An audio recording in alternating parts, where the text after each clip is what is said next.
नमस्कार मित्रांनो, स्वागत आहे तुमचं पुन्हा एका नवीन अशा रोमॅन्टिक लव्ह स्टोरीमध्ये. तर मग चला सुरुवात करूयात आजच्या भागाला. देवचा बंगला खूप प्रशस्त होता.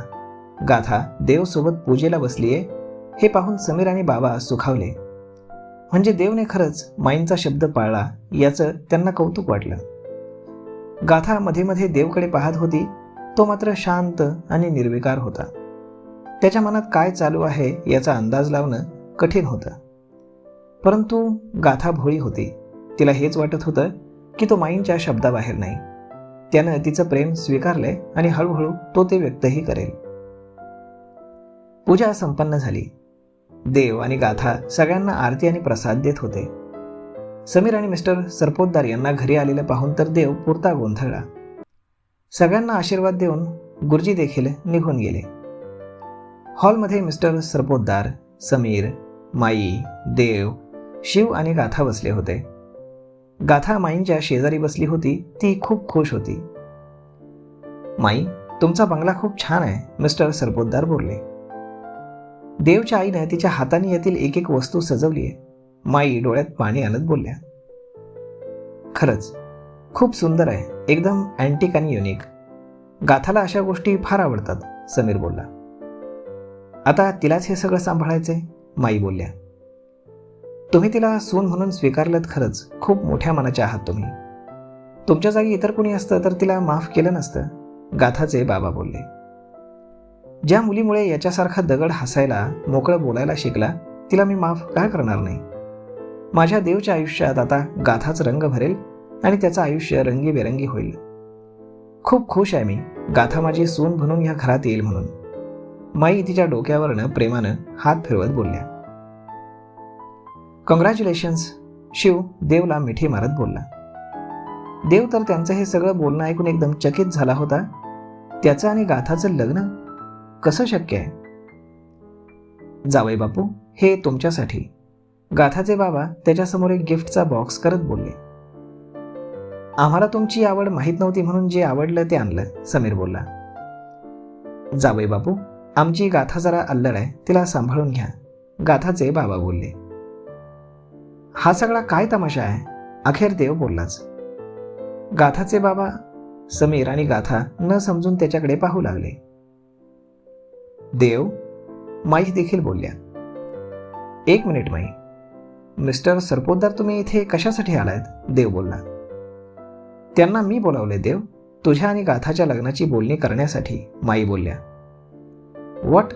माझं आणि गाथाचं लग्न कसं शक्य आहे माई? देव शॉक होत बोलला. तुला गाथा आवडते ना, म्हणून मी. गाथा मला आवडते म्हणजे आमचं लग्न व्हावं हा कुठला नियम?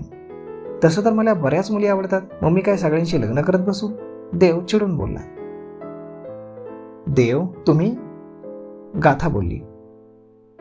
You shut up silly girl, Dev रागात बोलला आणि गाथा दचकली. समीरला त्याचं असं तिच्यावर ओरडणं बिलकुल आवडलं नाही. मिस्टर देव, समीर पुढे काही बोलणार तेवढ्यात बाबांनी त्याचा हात दाबला आणि त्याला शांत राहायला सांगितलं. मला एक कळत नाही की तुमच्या डोक्यात आमच्या लग्नाचा विषय आलाच कसा? काय बरोबरी आहे माझी आणि गाथाची? देव रागात बोलला. अरे देव, माई देखील चकित होऊन त्याच्याकडे पाहत होत्या. माई प्लीज, हा मेस आता क्लिअर व्हायलाच हवा. Mister Sarpotdar, I am sorry, मी तुमच्याशी असं रूढ बोलतोय, परंतु मला गाथाशी लग्न नाही करायचं. मी स्वप्नातही हा विचार करू शकत नाही. काय कमी आहे माझ्या मुलीत? मिस्टर सरपोतदारही बोलले. हे मी तुम्हाला सांगायला हवं मिस्टर सरपोतदार. तुमची मुलगी किती अल्लड, नासमज आहे हे तुम्हालाही माहीत नाही का? ती माझी चांगली फ्रेंड आहे, मला आवडते तिची कंपनी. तिचा बालिशपणा मी जस्ट फन म्हणून एन्जॉय करतो, पण माझी पत्नी म्हणून मी तिला कसं स्वीकारू?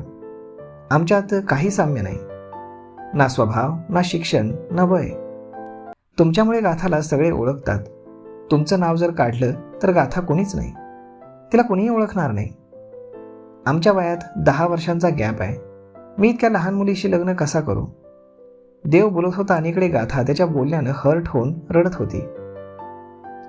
तिच्या डोळ्यांना अश्रूंच्या धारा लागल्या होत्या आणि ते पाहून तिच्या बाबा आणि समीरला मनामध्ये तीळ तीळ तुटत होतं. देव, वयाचा आणि प्रेमाचा काही संबंध नाही. गाथा इतकं तुझ्यावर कोणीही प्रेम करू शकत नाही, शिव बोलला. ओह, यू शट अप. माझ्या वैयक्तिक गोष्टींमध्ये बोलण्याचा तुला काही अधिकार नाही, देव शिवकडे अतिशय रागानं पाहत बोलला. देव, अरे तुला काय झालंय? माई आश्चर्यानं बोलल्या. माई, तुला काय झालंय? तू माझ्यासाठी ही मुलगी निवडलीस? देव बोलला. अरे गाथा तुझ्यासाठी एकदम परफेक्ट आहे. बस. गाथा आता ओरडून बोलली. बस, आता कोणी काही बोलणार नाही. गाथा सगळ्यांवरती नजर टाकून बोलली आणि तिच्या डोळ्यातून पाणी सारखं वाहत होतं. बाबा, जिजू, आपण घरी जाऊयात, मला कसं तरी होतंय, ती रडत बोलली. तिच्या बाबांच्याही डोळ्यात पाणी आलं होतं आणि त्यांनी मानेनंच हो असं सांगितलं आणि ती त्यांना बिलगली. मिस्टर सरपोतदार तिला घेऊन तिथून निघाले. समीर तिथेच उभा होता, तो रागानं देवकडे पाहत होता. समजावलं होतं मी गाथाला की देवचा विचार सोड, तो तुझ्या लायक नाही, पण वेळीनं माझं ऐकलं नाही. आम्ही तिला तिच्या प्रेमाचे दुश्मन वाटत होतो. बरं झालं तुम्ही स्वतः तिच्या डोळ्यांवरनं ही प्रेमाची पट्टी दूर केलीत. आता खऱ्या अर्थानं ती समजदार आणि मोठी होईल. Thank you for that. पण तुम्ही बाबांचा जो अपमान केलात आणि गाथाच्या डोळ्यात जे अश्रू आले ना, त्यासाठी मात्र मी तुम्हाला माफ करू शकत नाही. गाथाला तर आम्ही समजावू आणि मला खात्री आहे लवकरच ती हा भातुकलीचा सगळा खेळ विसरेल आणि पुढचा विचार करेल. पण गाथापासून आता तुम्ही लांब राहायचं. चुकूनही तिच्या समोर येऊ नका, नाहीतर परिणाम वाईट होतील. समीर त्याला रागानं पाहत होता आणि देवही त्याला रागानं पाहत होता. समीर, आज माझ्यामुळे तुमचा, गाथाच्या बाबांचा जो काही अपमान झाला ना, त्यासाठी मी फार दिलगीर आहे. माझा गैरसमज होता की देव माझ्या शब्दाबाहेर नाही. मी त्याच्यासाठी जी मुलगी निवडेल तो तिच्याशी लग्न करेल. खरं तर देव जे काही बोलला त्यासाठी सॉरी हे शब्द देखील कमी आहेत. प्लीज मला माफ करा. माई डोळ्यात पाणी आणून दिलगिरी व्यक्त करत बोलल्या. समीर काहीच न बोलता तिथून निघून गेला आणि देव रागानं त्याच्या रूममध्ये निघून गेला. येतो माई. शिवनं देखील माईंना नमस्कार केला. शिव, माई डोळ्यात पाणी आणून बोलली. देव त्याला जे काही बोलला त्यानं तोही हर्ट झाला होता. डोंट वरी माई, त्यानं काहीही बोलू दे, मी राग मानणार नाही. खरं तर आपलं चुकलं. त्याच्या लायकीला आपण प्रेमाचं नाव दिलं. देवला गाथा आवडते पण त्याचं तिच्यावर प्रेम नाही हे तो सुरुवातीपासून बोलतोय. आपणच त्याला समजून घेतलं नाही. पण खरं सांगू माई, गाथा खरंच देववरती फार प्रेम करते. देवला ते दिसत नाहीये. त्याला फक्त त्यांच्यातील वयाचं अंतर दिसतंय. जेव्हा त्याला तिच्या खऱ्या प्रेमाची जाणीव होईल, पहा, तो स्वतः तिला या घरात घेऊन येईल. तू आराम कर, त्याचं टेन्शन घेऊ नकोस.